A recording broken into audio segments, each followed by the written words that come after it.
Hello नमस्ते, तपाईले हेर्नुहुँदैछ simply vegetarian र मन्जिता र आज म ट्राई गर्न गइरहेको छु स्प्रिङ अनियन फ्लेकी प्यानकेक, यानी कि यसलाई पराठा पनि भन्न मिल्छ। यो मैले पहिला पनि बनाएर खाएको छु, ट्राई गरेको छु र आज म यसलाई हल्का मोडिफाई गरेर आफ्नै टेस्ट, नेपाली इन्डियन खालको टेस्ट दिन चाहन्छु। र अहिले स्प्रिङ अनियन यानी कि प्याजकली, प्याजको साग बजारमा प्रशस्तै पाइन्छ, किनभने यो जाडोको सिजन हो, विन्टर सिजन। र तपाईहरुले पनि बनाएर ट्राई गर्नुहोस् यदि यो रेसिपी तपाईहरुलाई मन पर्यो भने। र हेरौँ, सुरु गर्छु। र यो प्याजकली मैले ल्याएको 1 हप्ता भइसक्यो सायद। यो प्लास्टिकमै यतिकै फ्रिजमा थियो र मैले बनाउन भ्याएको थिइनँ। अस्ति ल्याउँदा त एकदमै फ्रेस थियो, अलिक ओइलाइसकेछ। यसलाई म काटेर फ्याङ्क्छु। यो राम्रोसँग धोएर मसिनो काट्नुपर्छ र यसलाई मैले यसरी काट्दैछु। यो हेर्नुहोस्,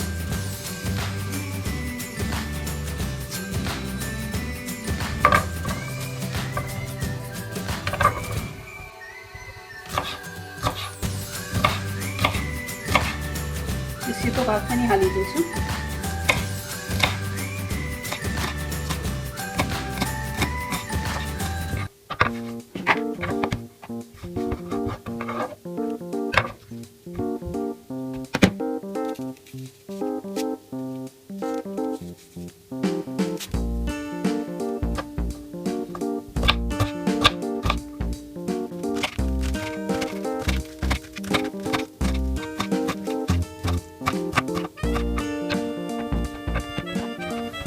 मलाई यो यति भए पुग्छ, काफी हुन्छ। म यो पराठा बनाउनको लागि म मैदा नै युज गर्दैछु र म 1 कप मैदा मात्रै हाल्दैछु। अब यसमा पानी अलिकति हालेर एउटा नरम डो गुन्नु पर्यो। यसमा खाली पानी हाल्दैछु, एउटा रोटी बनाएको जस्तै। मैले यहाँ 200 ml पानी लिएको छु, म यो सबै युज गर्दिनँ।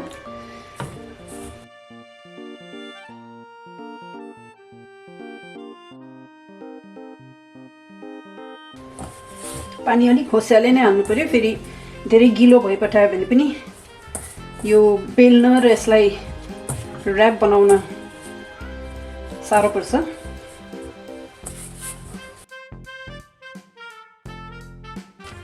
र यो पिठोलाई 5-10 मिनट अगाडि नै गुनेर छोपेर राख्नु पर्यो, त्यतिन्जेल राम्रोसँग सेट हुन्छ यो। हेर्नुहोस्, यो यतिको गुनिसक्यो। अब यसलाई एकछिन सेट हुन राखिदिउँ।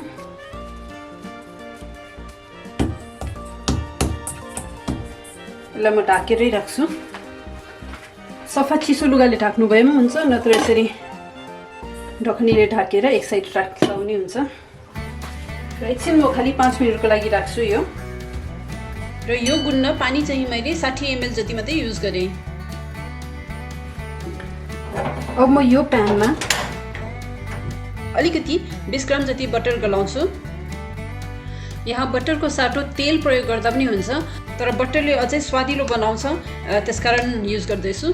यो बटरलाई म खराउँदिनँ। यहीमा यो अलिकति गार्लिक पेस्ट हाल्दैछु, नामको लागि 1/4 टिस्पुन जति छ। सानो चम्चीको 1/4 चम्ची जति मात्रै छ। यो जस्ट गार्लिकको टेस्ट र सेन्टको लागि मात्रै हाल्दैछु। यो यसो हल्लाएर 1 मिनटमै रेडी हुन्छ। यो बटर गार्लिक मिक्सचर बनाएको मैले। अब बनाउन सुरु गर्छु। र मेरोमा यो गार्लिक बटर रेडी छ र साइडमा म नुन पनि राख्छु। नुन छर्नु चाहिन्छ। र अर्को छ यो अघि काटेको प्याजकली र एकदमै मसिनो गरेर काटेको खुर्सानी। र मैले यहाँ 4वटा खुर्सानी यसरी काटेर राखेको छु। र यो गुनेको पिठो, पहिला यसलाई म बेल्छु। अब यहाँ हल्का मैदा छरेर म यसलाई जति सक्दो ठुलो र पातलो बेल्छु।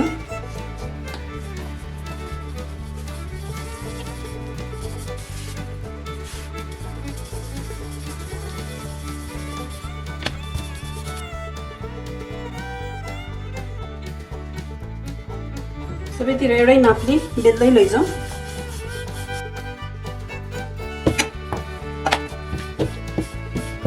र यसलाई जतिसक्दो ठुलो बेल्यो त्यति फ्लेक्स यसको बस्छ, पातलो पातलो भएर बस्छ,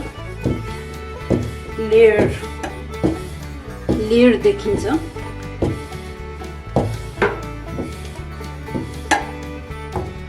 र यो मेरो भयो जस्तो छ। यो 37.5 सेन्टिमिटर भन्दा पनि अलिक ठुलो भएको छ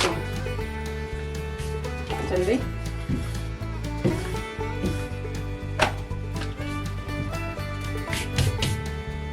र यतिको ठुलो भएपछि अब यो बटर गार्लिकलाई दलिदिन्छु। हातले दल्नु भए पनि हुन्छ।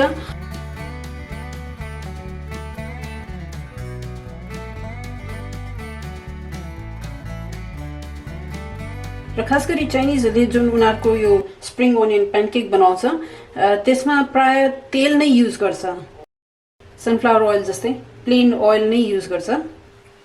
र पकाउँदा पनि यसलाई सेक्दा पनि तेलले नै गर्छ। तर म यहाँ घिउ र तेल दुवै युज गर्छु। र मेरो यो बटर मजाले लाग्यो।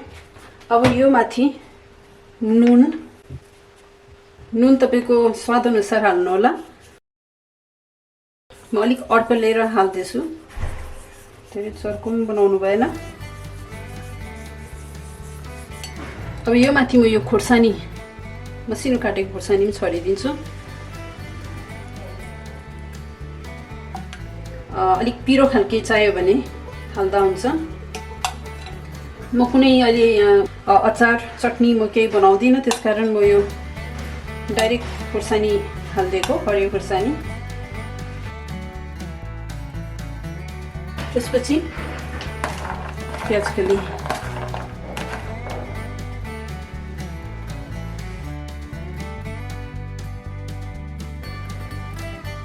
प्याज कलीलाई धेरै साइडमा हाल्दिनँ।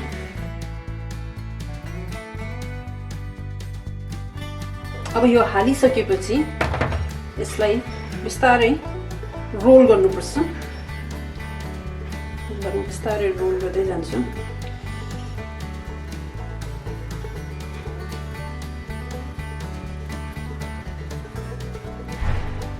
अलिकति टाइट गरेर नै रोल गर्नुपर्ने हो यो।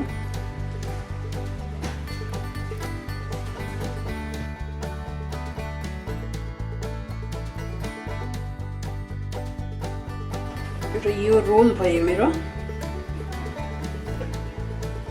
अब यसलाई म यो पाराले गर्छु।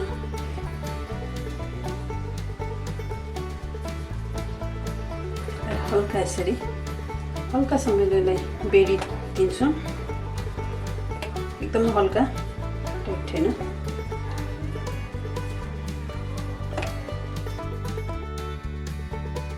तपाईँको जुन मैदाको गुनाइ त्यसकारण धेरै गिलो हुनु हुँदैन यो बनाउँदा।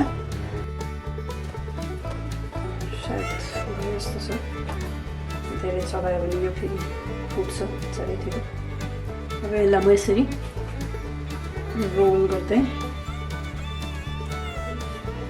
यसलाई मुनि गरेर यसरी बन्द गरिदियो। र मेरो यो अलिक मोटो नै हुन्छ। अब अलिकति मैदा छरेर यसलाई बेल्न थाल्छु।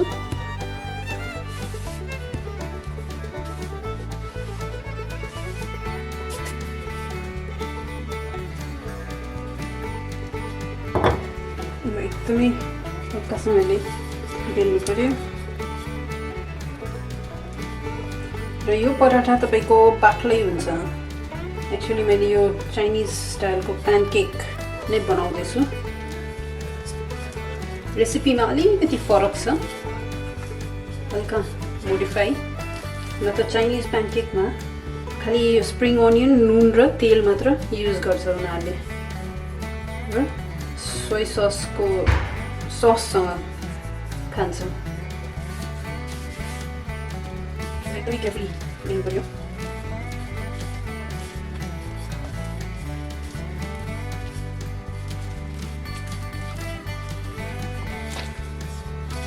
र यो यतिकै बाक्लो हुन्छ। र यसलाई अब म बेसी बेल्दिनँ, यसको थिकनेस पनि यतिको छ, म तपाईँलाई देखाउँछु। र यसको यो मोटाइ यतिको मोटाइ हुनुपर्छ।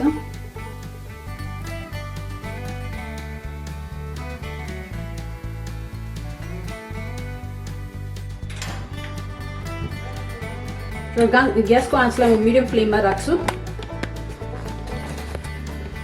यो तावा तातिसक्यो। अब म यो पराठालाई दुवै घिउ र तेलमा फ्राई गर्छु। र मेरोमा यो क्यानोला ओइल छ र त्यो नै हालेर सेक्छु। पहिला ठुलो चम्चीको 3 चम्ची तेल हालेँ, किनभने यसलाई फ्राई गरेकै पाराले पकाउनुपर्छ। र स्टोभको आँच पनि मिडियम लो नै राखेर सेक्नुपर्छ। र बाहिर यो क्रिस्पी हुन्छ र भित्र सफ्ट हुन्छ। हाम्रो यो पराठा धेरै बाक्लो छ र यो पाक्नु पनि पर्छ।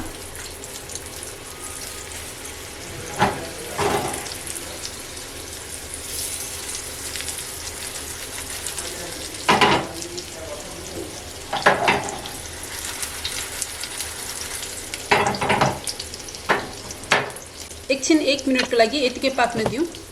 कमसेकम 3 मिनट एक साइड सेक्छु।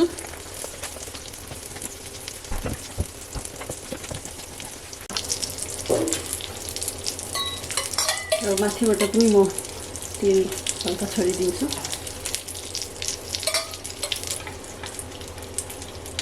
र घिउ चाहिँ म ठुलो चम्चीको 1 चम्ची हाल्दैछु।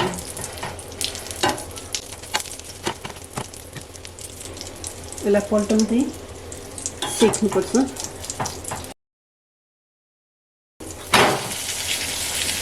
र अलिक होसियारले गर्नु पर्यो।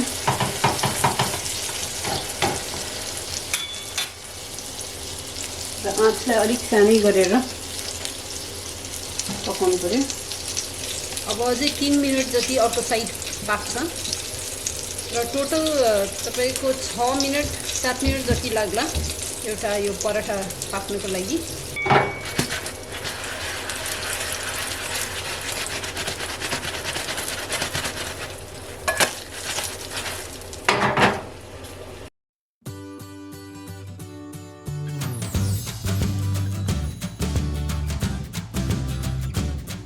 यो बाँकीको 5-6 मिनट भइसक्यो।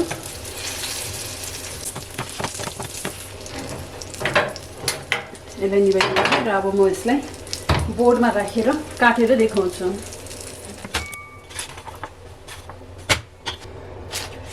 र यो खाना तयार छ। यसलाई हल्का यस्तो गरिदिउँ। तातोमै गर्नुपर्छ र यो होसियारले गर्नु होला, अझै फ्लेकी हुन्छ यो। अब यसलाई काट्नको लागि म छुरीले काट्दा पनि हुन्छ, तपाईँको छुरी धारिलो छ भने म यसैले काट्छु। यो दुईजनाको लागि ठिकै हुन्छ, डिनरको लागि या नास्ताको लागि। एज अ स्न्याक यसलाई 4 भाग गरेर आधा आधा खाँदा पनि हुन्छ। हाम्रो लागि आजको डिनर यही हो। अलिकति तातोमै काट्छु यसलाई।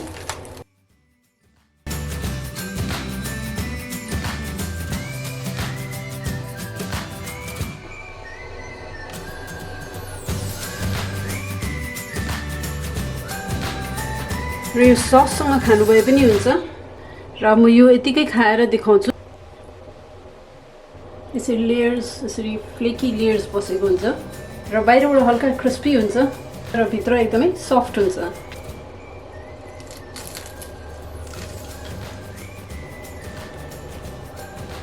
एकदम टेस्टी भएको छ यो। र यो पाक्ने बित्तिकै नै यो तातो खानु मजा आउँछ। एकदमै मिठो टेस्ट भएको छ, एकदमै राम्रो। र फेरि फेरि पनि बनाएर खानु मन लाग्ने। यो केचपसँग, tomato sauce, ketchup, chilli sauce, Thai chilli सससँग खानुभए पनि हुन्छ, कि चाहिँ हाम्रो टमाटरको जुन घरमा पिसेको अचार हुन्छ, खोर्सानी टमाटर पिसेर बनाएको, त्योसँग खानुभए पनि हुन्छ। ल हेर्नुहोस्, यस्तो यसको मजाले लेयरहरू निक्लिन्छ।